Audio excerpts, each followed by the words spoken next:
Pro Bowl 2023, Pete Davidson and Snoop Dogg to captain All-Star Game's NFC, AFC teams. Conservative GOP reformers have wokeness on run in a Michigan county. Representative Greg Stubbs' 25-foot fall seen by delivery driver who called for help, 911 audio. FAA reveals what caused computer outage, prompting ground stop. This is breaking news. I'm Erin Burnett in Washington. Pro Bowl 2023, Pete Davidson and Snoop Dogg to captain All-Star Game's NFC, AFC teams. Super Bowl 57 will take place the following week, on Sunday, February 12. A rap legend and a former Saturday Night Live comedian will team up with the Super Bowl-winning Manning brothers to lead the NFL's 2023 Pro Bowl teams, according to a report. The Pro Bowl games in Las Vegas on February 5 have added Snoop Dogg and Pete Davidson as captains for the American Football Conference team and the National Football Conference team, respectively. The event will be hosted at Allegiant Stadium. Snoop Dogg, the 51-year-old rapper from Long Beach, will captain the AFC squad set to be coached by Peyton Manning, who won Super Bowl titles with the Indianapolis Colts and the Denver Broncos. "I'm coming back to the NFL field, but this time, instead of performing, I'm going head-to-head with Pete and competing for the title of the Pro Bowl Games champion," Snoop Dogg said, according to People.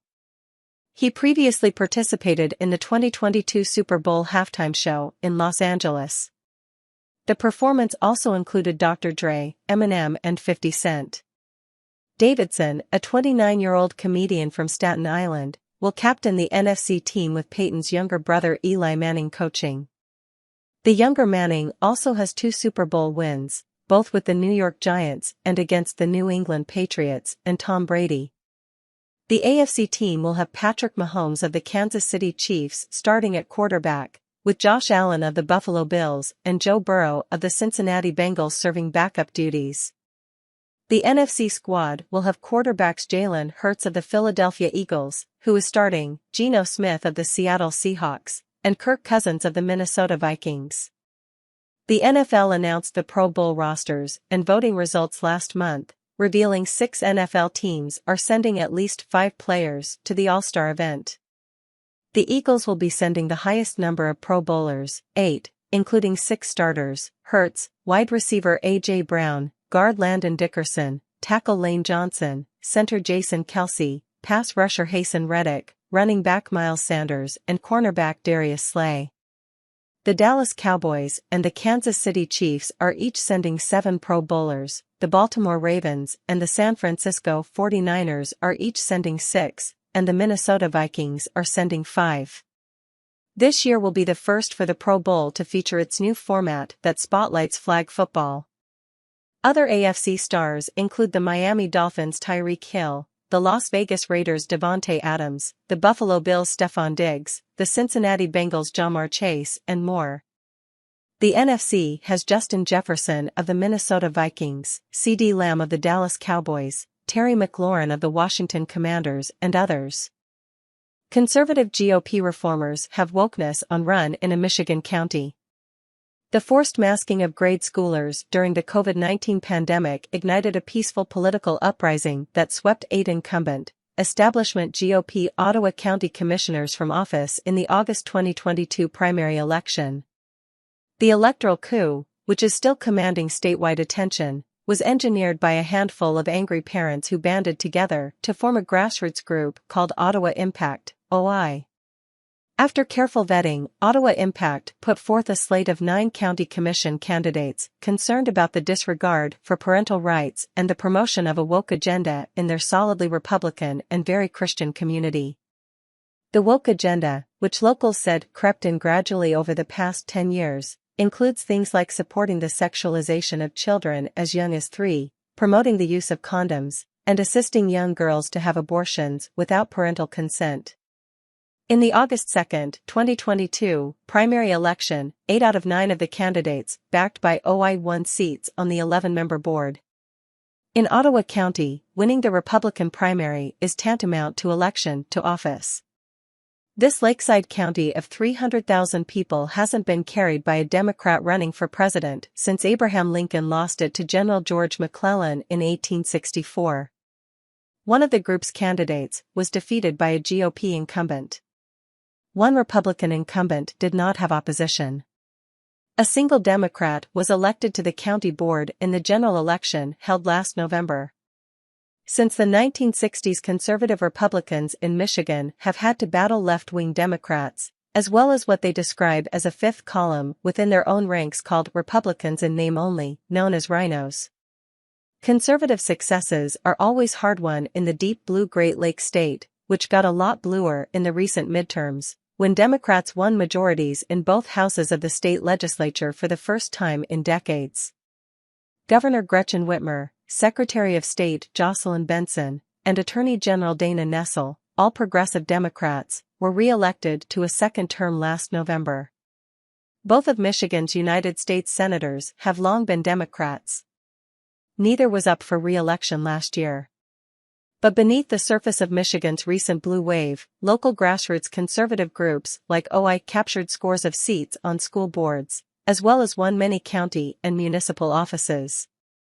OI endorsed candidates won 6 school board seats spread over 3 Ottawa County school districts, and 5 other conservative, parent-backed candidates not formally affiliated with Ottawa Impact, won 5 seats spread over 3 different school systems in the county. The reformers on the Ottawa County Board of Commissioners convened the new board's first meeting on January 3, 2023. They promptly elected Hudsonville businessman and OI co-founder Joe Moss as board chairperson. Before the gavel fell to adjourn their first meeting, the OI commissioners fulfilled nearly all of the group's main campaign promises. They eliminated the County Department of Diversity, Equity, and Inclusion, an office focused on determining implicit bias within county government and developing a racial equity plan. The Ottawa Impact approach is to honor all people equally. Moss told the Epoch Times, the divisive DEI program cost the people of Ottawa County an estimated $630,000 during its first 5 years of operation. Moss said that when the dust settles, eliminating the DEI department will save the taxpayers approximately $286,000 per year. He added, abolishing the department should do away with the requirement that in order to work for Ottawa County, all employees must espouse diversity, equity, and inclusion values. Another couple of promises the OI candidates kept are the firing of the county attorney and the county administrator. The current administrator is a nice man, but the majority of the board felt he was not aligned with the new direction we are setting for the county. As for the county attorney, Moss said, when the county health department director and the governor and attorney general were harshly trampling parental rights during the pandemic, the county attorney sided with them. He took the position that parents resisting the mask mandate for young school children and opposing school closures were following an ignorant, conservative, political agenda rather than the science. He even ripped into dissenting elected officials for having no appreciation for the rule of law. The county attorney, the then administrator, and the health department director believed they ran things. Those are unelected positions. They regarded the people's elected representatives, the commissioners, as merely there to approve their actions. The board was dominated by its hired attorney and hired administrator. We flipped that idea on its head on day one, said Moss. The Board of Commissioners hired former Trump administration official John Gibbs as the new county administrator. Gibbs was the 3rd District Republican nominee for Congress. He fell victim to Michigan's blue wave, losing a solid Republican seat to Democrat Hillary Scholten last November. Moss said that the health department director will retire in a couple of months and will be replaced with someone more respectful of individual liberty. Before long, the OI commissioners intend to withdraw the county from membership in the Government Alliance on Race and Equity, according to the group's website. The reformers also rewrote the county's mission statement and changed the county's motto from "Where You Belong" to "Where Freedom Rings." According to Moss, it took a Herculean effort by moms and dads who realized they had to defend their piece of America.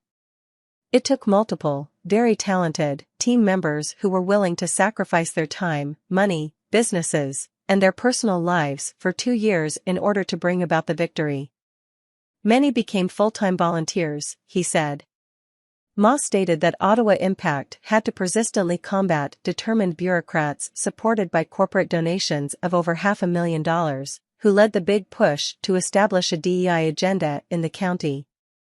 We went through a period of watchdogging and organized advocacy with the health department, the county board, and area school boards during the pandemic, said Moss. To their surprise, OI volunteers experienced hostility and harsh treatment by authorities who, backed up by state officials, were dedicated to making sure Ottawa County wasn't allowed to shirk the pandemic mandates, according to Moss. The response to parents' concerns from officials was zero. They would not listen whatsoever, Moss said.